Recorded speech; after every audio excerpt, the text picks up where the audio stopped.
Hey, welcome to Sweet Tea.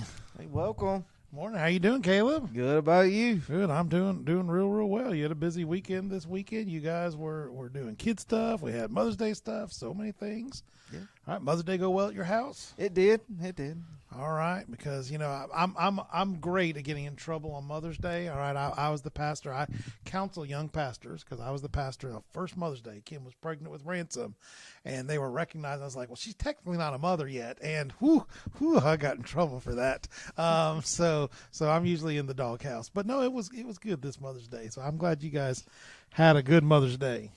Yeah, we did. We took Kate out to eat, just a little thing. I saw that. I thought that was a brave move. Sometimes those holidays you show up and there's so many people you can't get in and out. So that's good. That went well. Yeah, it did. We actually got there before the crowd. So we have people talking. We're having lots of conversations at the church. One of the conversations that we've had in deacons meetings, and we've been working on trying to do the announcements better. It's just announcements are weird. They take up. Sometimes they could take up, like a fifth or a sixth of your entire service that you have doing announcements. And so we tried doing them early, doing different ways.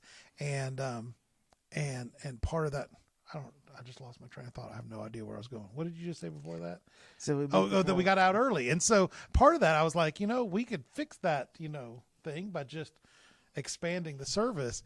But we expand the service. We can't beat the Methodists to the restaurants. Mm-hmm. And so it's like, well, I really, and I do. I mean, as a pastor, as pastors, people don't realize, you get out and you try to beat the Methodists to the restaurant. And, if you work really hard, you can get there. As pastors, we're stuck at the church another 30 minutes. We got to make sure everybody's gone. We got all the, the one person that wanted to talk to you. And so we're shaking hands. We're greeting visitors. We're doing all that stuff. Then we get out. So when church ends at 11, even with that 30 minutes, I still got a good chance of hitting a restaurant before people get there. So yeah, because we got there a little before 12, and we still beat a lot of the crowd. That's good. That's good. I love it. So it was a good Mother's Day. I loved seeing all the kids up there. Love the work that you're doing with those kids and with their family, and just a lot of good stuff going on. That you did a zoo trip with them. Did y'all have fun at the zoo? We did. We went to the Greensboro Science Center. The kids had an absolute blast. They got to pet a stingray. Nice. I've been looking forward to that trip. Like ever since you announced it, I was so excited. All right. One of my kids has to get engaged and, his fiance is graduating. And so it was nowhere on my radar. Like I knew the two events were happening. I just did not realize they were happening on top of each other. So I was still up to like the middle of last week, really excited about this zoo trip. And Kim's like, you're not going to the zoo trip. We're going to graduation. And Hannah, congratulations. I love Hannah. But it was a zoo trip, Hannah. I gave up a zoo trip for you. All right. And so I was glad to see you all got to do it. I'm old now. My kids are all older. It's like, if I just go to the science center, I'm that creepy guy that's, going to the science center. You got to go with kids. All right. So. All right, if one of you wants to lend me a kid to go to the science center one of these days, just let me know, and then Caleb's gonna jump on that right away. It's like I got two kids, but that's good. That's good. Y'all had a good time petting stingrays. And... We did. Yeah, we did. They got to see because it's kind of cool. They have, if you've never been, it's something I suggest that you really go do because they have an aquarium there. You get to see. They have a shark and they have. Were you going to pet the shark? No. Stubby comes back and like, pet the shark. And they have a giant octopus, and they have, a bunch of other little fish and things like that. And then they have... That's a shout out to Cambry when you mentioned giant octopus. So for the record, and I don't know how this happened at some point in time, but when we were getting ready for something, we had talked about what we needed was a giant octopus for the church. And we were going to name him John the Baptist because he could baptize like 8 people at one time. So if you ever hear Cambry and talking about in this year's Bible school where there's kind of an ocean theme and it's like, starfish and all, crabs and some octopus and stuff. And so we actually looked at what would it take for us to get a small, it's too much. It's too much. But I looked and then I looked at what would it take to get a big octopus, not like, a giant octopus, but like, a 12-inch octopus or something. I'm just saying, inquiries have been made. All right. I was, for my office, if I could have an octopus, and like I said, we're naming it John the Baptist, but one of these days, baptize an octopus. So sorry, I sabotaged your story, but Cambria will appreciate it out there. Yeah, we can do that. Matter of fact, the one they had was probably about 16, 18 inches around. How many kids could it baptize? Could it baptize 8 kids at a time? Yeah. See, the problem is letting them back up. So, but yeah, then they had little areas over there. They had a little area that talked about the weather. Then they had a little play area they got to play in, and they had a little area about dinosaurs where they had like a Triceratops skeleton up there, and nice. And yeah, they had like velociraptors and things like that around, and dragons and things like that. Yeah, they had a Komodo dragon there. Oh, sweet. Nice. Yeah, and so it was fun. The kids really loved it. Aiden was really sad that he had to leave, and Cora didn't even make it out of the parking lot before she fell asleep. And that's good. As long as you stayed awake, that's good. That's good. So. Me and Kate stayed awake. Kate decided she wanted to drive, so I let her drive. All right, like that. Yeah. So. Well, that's good. That's good. Sounds like a big thing. We got a lot of. Got a lot of things going on, in the church. So I'll go ahead and throw up our Facebook question for the day. Our Facebook question thing is, what is the thing that you're looking forward to most this summer, or something like that? It's far away. It's hard for me to read, but I know that's what we talked about. Summer things going on. Kids did zoo right now, but I know that we've got a lot more stuff going on at the church. We've got some concerts coming up in June. We've got graduation happening. We've got Vacation Bible School. Just a lot of stuff happening. Maybe going to the, you and your family might go to the big zoo. I still haven't been to the big zoo around here. I mean, people bragged about it. Got to go to the big zoo too. I mean, priorities. I got things that got to get done. So, so you tell us online. I mean, Rachel was giving us thumbs up when we were talking about the Greensboro Zoo, but when what are some plans? What are some things that you're looking forward to this summer going on? Maybe give us one that's not connected to the church, and maybe give us one that's connected to the church so that we can kind of get a broad view of what's going on. But you got things going on this summer you're looking forward to? Oh, yeah. Yeah, we got some things going on.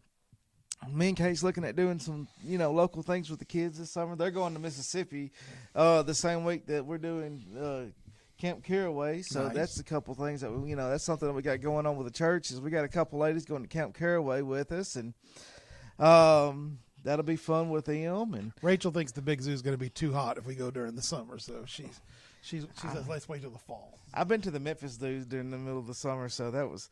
But then we're also coming up during the summer for the church, we're having a water night because it's going to be hot, so we're going to have a water night with the kids. Or Julia's saying she wants to go to a Dash game out there. I mean, she's at Vacation Bible School, the church thing, going to a Dash. You know the Dash, right? You don't know the Dash. So when I came here, Winston-Salem has a minor league baseball team, and it's called the Dash because it's Winston-Salem, and they're the Dash. So okay. See, he's learning new things all the time. So that's the name of our minor league baseball team out here. So she's looking forward to that. I love minor league game. That's a fun thing to go to.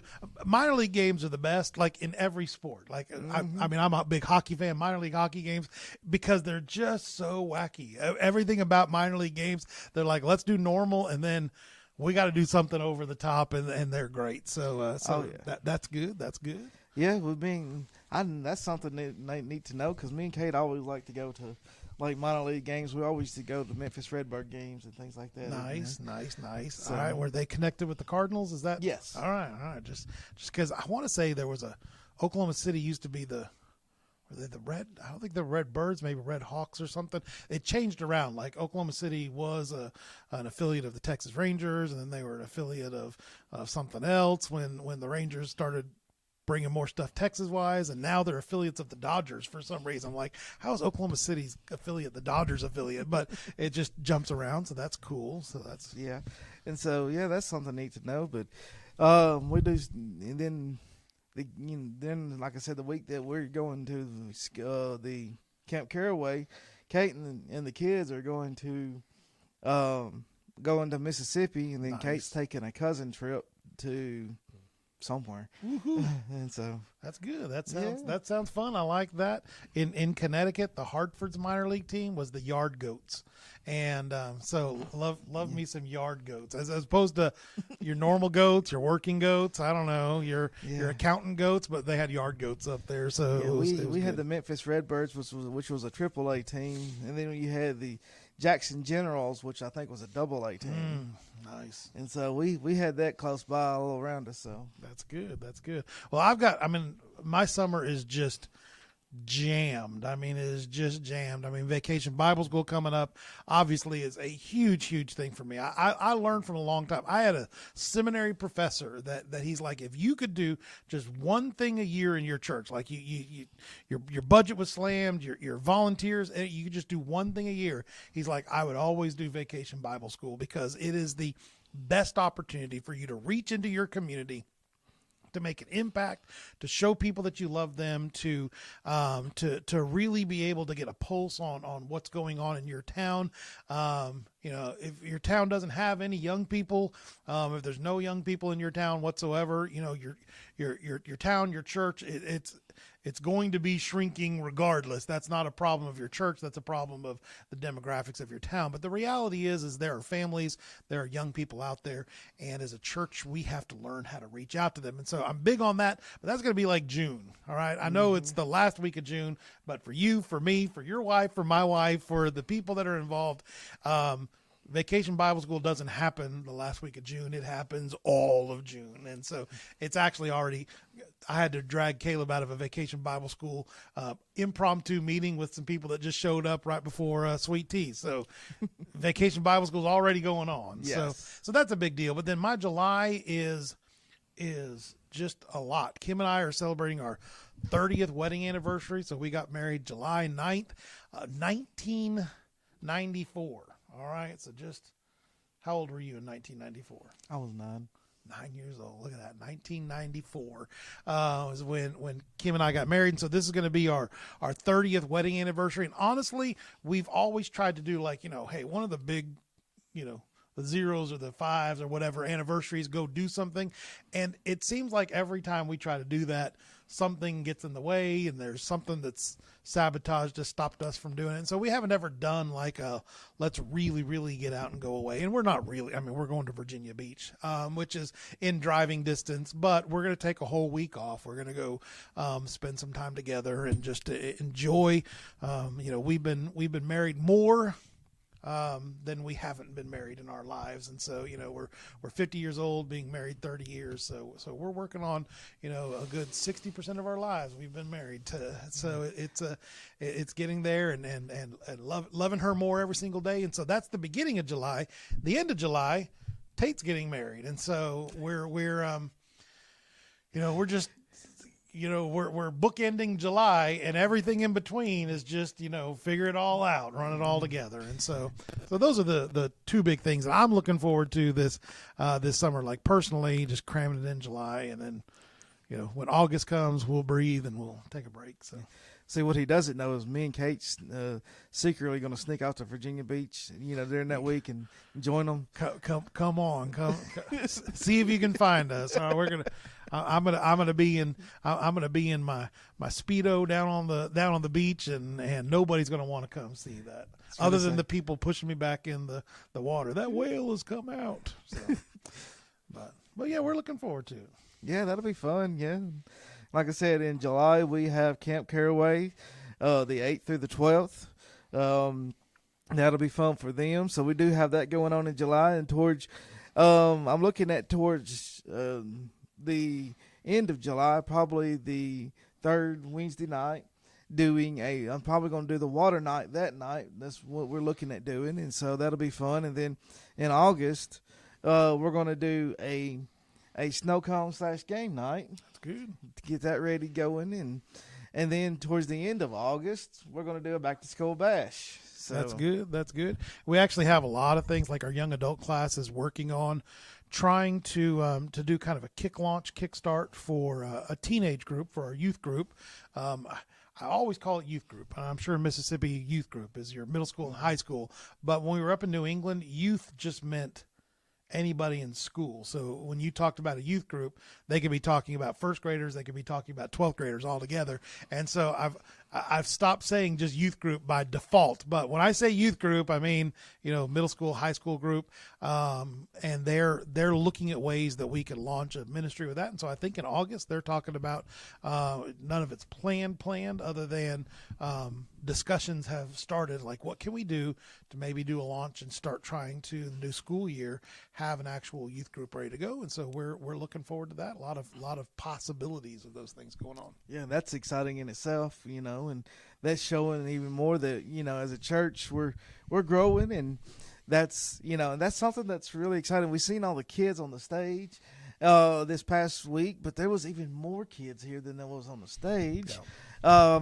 We had again, total kids we had, including some teenagers that was here, we probably had closer to over 20 again. Yeah. So we're really blessed. I mean, we keep telling people, summer's going to come and things are going to be a little different. We're going to be rolling some stuff around. I'm hoping, this is my prayer, is that each of us take it personal that, hey, you know what? The summer, we're not going to have a lot of planned organized activities going on in the church, but what we're going to do is we're going to actively push making personal connections in the church, because planning just even our normal Wednesday nights when you've got, these half of the family are going to be gone this week and this half going to be gone next week, and they're just constantly in and out. It's going to be hard to get everybody together for particular events. But if you and your group of people got together, I've got so many group chats going on here. If your Sunday school class gets together, gets on that group chat and just says, hey, you know what, tonight we're just going to get together and we're going to, we're going to come watch a movie together and come get a summer fun movie that you can watch together with the kids, and hey, can we open up the fellowship hall and pop some popcorn and watch a movie on the big screen that we've got. It's like, yeah, you could go do stuff like that, and it doesn't have to be like, hey, let's get all the ministers in and find a line item budget and all that stuff. It could just be hey, let's just get together.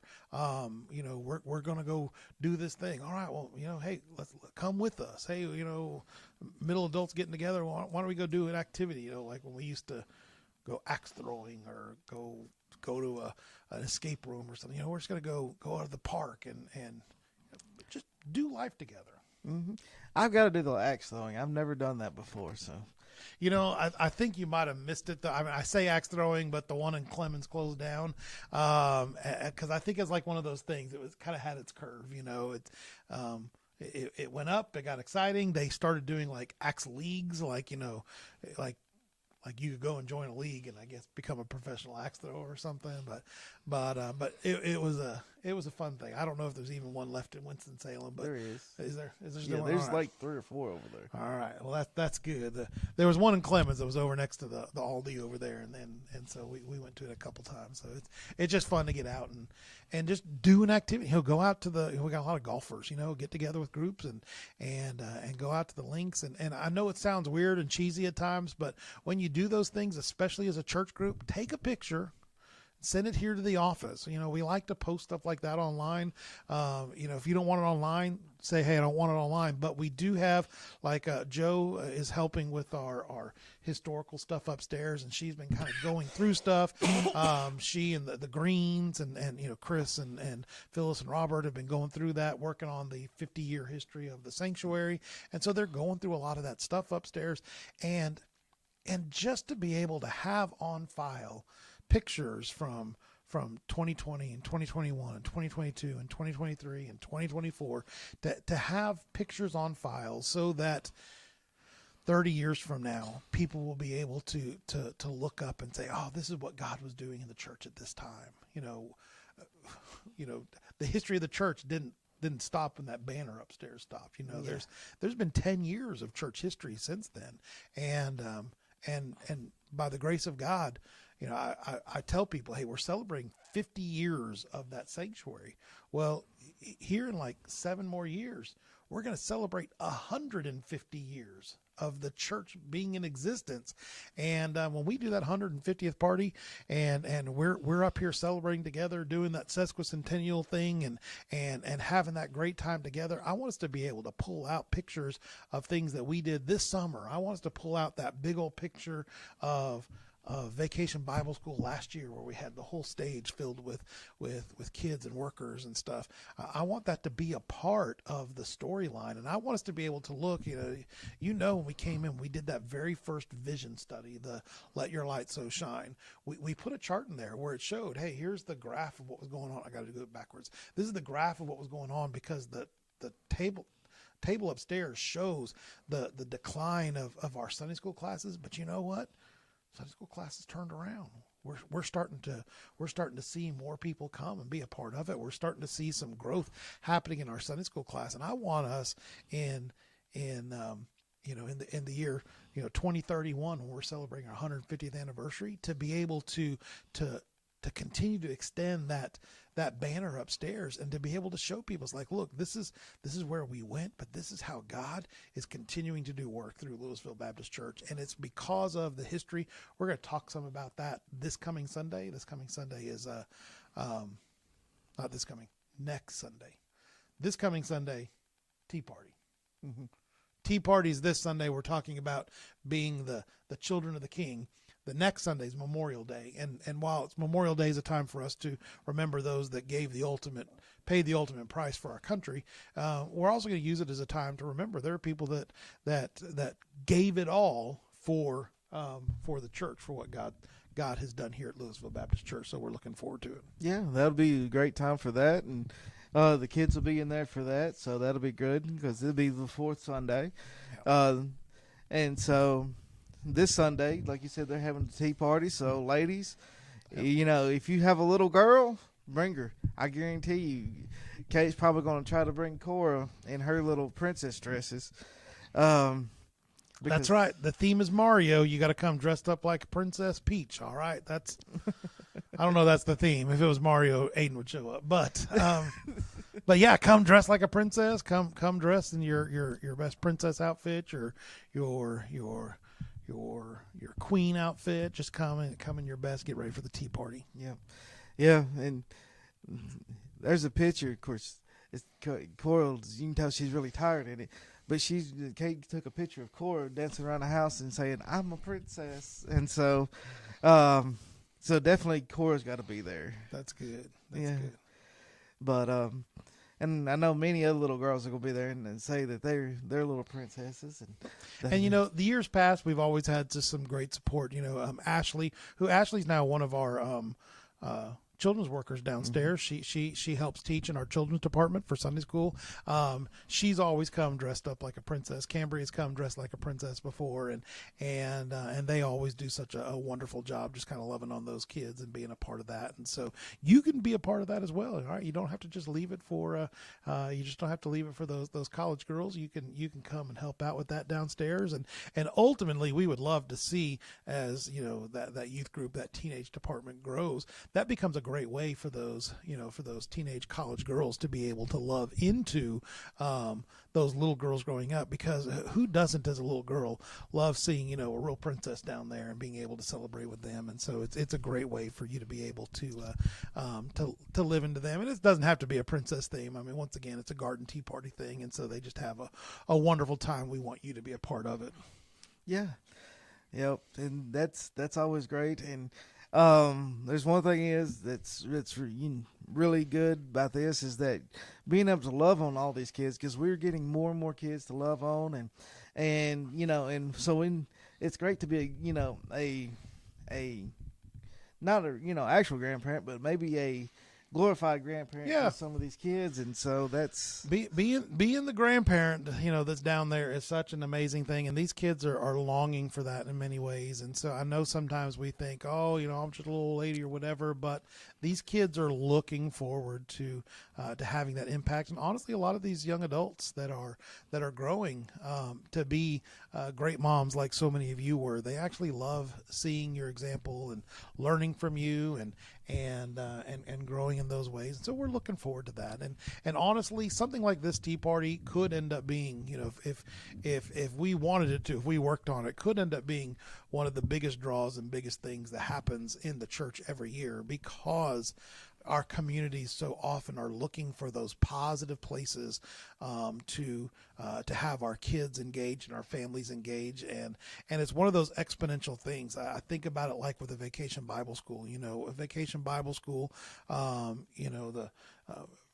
during the COVID years got to the point where it was all but non-existent. We had a Vacation Bible School that had 12 kids in it, coming out of that. And then the next year it turns around and has 80 something kids. Well, a Bible school that grew from 12 to 80, and in weird ways, like our Bible school didn't have a dip. Most Bible schools, you add up, it's like, oh, we had 88 kids. We had 88 kids the last day of Bible school, which meant we had 100% attendance the last day of Bible school. That meant the kids liked it. The kids weren't whining to their parents, oh, I don't want to go back there again. It was hot. It was tired. It was boring. They weren't getting that. They brought them back the last day. That 100% retention means those same kids, when it comes around to this year, are going to be like, all right, I'm going to give that one a try. And they're going to be an influence on their friends around them. Like I said, it would shock me if we didn't have, 120 or more kids as a part of Vacation Bible School. And the tea party is the same sort of thing. We've got more engagement this year with the preschool, but the scary thing about that is once those preschool families start engaging in church ministry and church activities, it's not going to be a slow transition. You are going to become influential in their circles. And when you become influential in their circles, the world, as far as the way we minister, is going to so radically change that we're going to have to work every day to say, hey, can we continue to do the awesome ministry that we're doing? Don't steal my fire extinguisher. Oh, somebody just stole our fire extinguisher. Hey, if things catch on fire in here, somebody come and save us. So it's okay. The guy's inspecting it. It's all right. But yeah, and that's which talking about, that, glorified grandparent or that honorary grandparent, this is a great area to be that in, and, because I keep talking about that because that's one thing that's very important to me and my family is because we don't have grandparents even within 2 hours of us. Yeah. And this area is such a great place to have that because me and Kate are part of a group called Louisville Clemens Facebook group. And that's one thing that we've noticed is that there's so many people around here that are in the same shoes as me and Kate that are from many different areas. Matter of fact, Kate's been talking to a lady that's from Tupelo, Mississippi, which was just 30 minutes below where I'm from. And I went to Tupelo several. Matter of fact, Kate taught in Tupelo for a little bit. And so that is, and so that just proves to me that if you want to be an honorary grandparent to some of these kids, then you have your opportunities. Yeah. And something I would encourage you as well. And we have some of our parents that talk about this. I know sometimes you see some of our parents that like to participate in ministry in lots of ways, up in the choir, helping out in other places, working in our tech booth and stuff like that. And sometimes we get, and I'll even say like with Cora and Aiden, stuff like that, with Kate working in the nursery at times and Caleb having to do what he does on stage. We've got some parents that are always kind of in a dilemma. It's like, well, what do I do with my kids? I want my kid is old enough that he should be in worship service, at least up through the children's message. My kids should be in worship service, but I really need to participate, or I want to participate in some other area and can't. That's where those honorary grandparents come in so handy to be able to come up to those families and to be able to say, hey, you know what? I know right now, and I get it, Aiden, Cora, and I'll just use your kids as an example just because, you can yell at me wild later, not because they're wild, because but where you say, hey, I want to be the person that sits with Aiden so that Kate's free to do what she's going to do. And Aiden will resist, any kid will resist for a month or for 2 months until they begin to build up that relationship as, hey, that's my Louisville grandma. And one thing you always find out about kids, when kids have to sit with mom and dad, they're going to get antsy. They're going to push. They're going to say, I want to go to the bathroom. I need a cracker. I need to, all that stuff. But when they're with grandma and grandpa, it's so much different because there's like this joy, this desire. I want to be with grandma and grandpa. And I know that the alternative is if I act up, then I'm going to get forced to go sit with mom and dad. And so they love to sit with grandma and grandpa. And so if you become Louisville grandma and grandpa to some of these kids that are out there, one, it frees up families to be able to participate in ministry in other ways, maybe being ushers, maybe, being on stage singing, doing, playing a musical instrument or something. And it frees them up to work the nursery and other things and to know that their kids are being cared for. I tell stories. One of my Lord's Supper stories that I tell, because I the first time I remember Lord's Supper being offered in the church, I wasn't saved yet. I was a little kid. Mom was in the choir. Dad was a deacon, so he was serving the Lord's Supper, and I was sitting with another family, and they were the ones that taught me, hey, you know what? If I'm not saved, if I haven't experienced Christ as my Savior yet, I don't need to be taking the Lord's Supper. And they were the ones that I was sitting with, and that they taught me this lesson out of the Bible where I learned, hey, it's okay that I'm not taking the Lord's Supper, even though everybody else is. We didn't live in a world where it's like, I want, okay, you want here, but it was I want, well, you can't or you shouldn't, and here's the reason. And I learned that, but I didn't learn it from, my mom and dad. The actual lesson I remember came from some family. I have no idea who they are now. I don't remember them. I just remember that event. And having that honorary grandparent in the life of these kids, they learn that. They grow. Yeah, they fidget. Yeah, they get up and want to move around. And yeah, it may distract you a little bit as you're teaching and mentoring. But once that teaching and mentoring begins to set, oh man, you're a hero to a kid, to a family, to an entire church as you're leading and guiding and directing. So I just want to encourage you to, find ways to plug in. And you can do that by just coming to kids' events. I don't want to teach Bible school. I don't want to do this. Don't teach Bible school. Become a student. If you want to register, if you're like one of our senior adults and you want to register in a 5-year-old class, I will register you as a 5-year-old. You can go in there, sit with the kids, go where they go, spend time, drink the juice they drink. All right. You can do all that stuff because they would love just to have you with them. Absolutely. Yeah. That's one thing that I always say is age is just a number. I always tell people my actual age is my shoe size. Well, some people's ages are a lot bigger than others, but we love you, those of you that dedicate your life to these families, to these kids, to the church, and adults. There are things for you over the summer as well. We're going to be having Pastor's Porch. We'd love for you to sign up for those things. We actually kind of gave a test run the other day with just family coming over for Mother's Day. So we had everybody over for Mother's Day and fired up the grill, got the porch going, and so that was exciting. But then we're also going to Learn the Bible study that we're doing, which is going to be hitting the book of Revelation, not this week, but next week, hitting the book of Revelation. Man, if you have questions about the book of Revelation, you get a chance to jump in with us. We're going to be doing all things book of Revelation. It's going to take us a while to get through it, but that's what we're going to be working on through the summer. And so you can come and be a part of that. That is the one weekday study that's going to stay consistent. We will do that. Now we'll miss some weeks. We won't do it during Vacation Bible School week. Vacation Bible School week will only be about Vacation Bible School. We won't do it the week that I'm gone for my anniversary, but for the most part, I think the rest of it we'll have those days that are going on, and we want you to be a part of it. And it'll be online, so you can watch online. But it's so much better if you do it here in person. So. Yep. Yeah, always great to come together and to spend time with one another and to fellowship together and to learn together. Yeah. Because, there's something that you may realize or you may know that somebody else needs to know. Yeah. All right. Well, we've been chatting for a while, so we're excited about this summer. We're excited about, things that aren't even coming up. I mean, there's still another game night this month. We still got, the concert coming up in June. And while, it's in the month of June, technically it's still spring and school's not even out then, but we've got that coming. We got graduation. Our young adults are putting together a meal for graduation Sunday. So graduation Sunday is the 2nd, and we don't have any college graduates that we've been informed of. We don't have any high school graduates this year. Now, if you know of some, let us know, because we like to recognize all of those. But we're also recognizing our graduates that are graduating from the preschool downstairs. And we're inviting all those families to come and be a part of it. And we would love for them to come.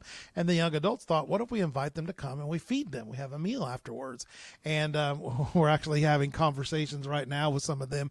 And I asked them, I was like, well, is this meal for like the families of the graduates, or is it for everybody? And they said it's for everybody. And I said, oh boy, you guys don't know what's going to happen. You're going to end up with over 100 people down there in that fellowship hall. And I don't think that most of us, remember those days when we had the 3 rows of tables going down and the food going around the outside. But when we get everybody, it's a lot. Now, it's going to be a big day because we also have the music group coming that evening. And I know we used to do like a dessert fellowship after the music group. We're going to be doing, hey, do this meal at the church and then come back and see the music group and just enjoy that time. But it's going to be a fun June the 2nd, and everybody is going to be welcomed. And we want the crowd to be humongous down there, but it means it's going to take some effort. Our young adults right now are leading that up. And so I'm leaning on them saying, hey, just understand it's going to be a lot. And so some of you that are used to hosting these full on Sunday afternoon fellowship events, you might just swing by their Sunday school classroom this Sunday and just say, hey, if you need something, I'm here for you. And they specifically are saying we need dessert. All right. They specifically are wanting some of those super awesome special desserts. And so I know that you guys can make that happen. Yep. Oh yeah. That's one thing I'm excited about is the dessert. Yeah. There's some pretty awesome desserts the other day. And there was a dessert we had the other day. What was the thing that we eaten at the other day? You talking about the my brain's gone. My brain is too. Maybe it was just the last meal that we had at the church, the last Wednesday night meal. But somebody brought a cake that was like, they called it the candy bar cake or whatever, and so it was You're talking a cake. about when we did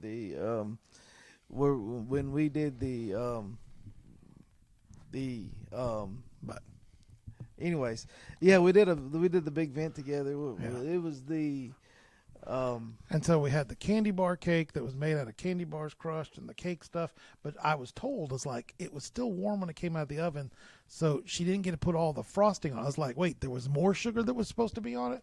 There was more sugar that was supposed to be on it, and so I'm like, bring it on. All right, let's get it all. Now I can't eat all that sugar anymore. I'm trying to be good. All right, but yeah, sometimes it is what it is. Yeah. It's never good to be a diabetic, is it? No, but I'm rooting for my medicine. Work overtime so that my blood sugar drops. And that miraculous day where it's like, hey, your blood sugar dropped. You have to eat a candy bar, and that's never happened to me yet. But I'm waiting for that day where I just have to eat a candy bar in order to save my life, because that to me would, that's what I need. So yeah. Well, there used to be a lady that was a diabetic at my home church, and one thing she always said is, if it's at church, it's okay because God blessed it and there's no more sugar in it. That's right. That's right. No calories in Jesus food. But all right. Well, we're gonna be done. We're gonna pray, and you guys have a great day. Be praying for us today as we continue to do the work God's got us going on. So many things happening. Just getting stuff ready for Bible school. Just getting stuff ready for the end of the school year. Getting stuff ready for the tea. Getting stuff ready for all these things that are coming up. We thank you so much for all that you're doing and contributing, because you make all this stuff possible. We just have to stand up here and steer the ship, but it does not run without all of you guys and what you do. And so, Caleb, if you close us in word of prayer, let's wrap this up today. Yes, sir. Dear God, thank you for being with us, Lord, and thank you for this wonderful church, and Lord, for this wonderful weekend, our wonderful mothers that we have and had, and God, we pray that you just continue to be with us, lead us and guide us. And Lord, let your will be done here. Lord, bless these families and bless this church, and forgive us for we sin against you, Lord. In Jesus' name, amen. Amen. All right. Well, God bless you all. We will see you probably this Wednesday. Yep, this Wednesday, big Wednesday night. Wednesday night, having some mashed potatoes, some green beans, and some fried children. All right. So if if you didn't see the bulletin, all right, you got to go find that bulletin to see all the fried children we're gonna have. But we look forward to seeing you then. God bless you all, and have a good day. Bye. Bye.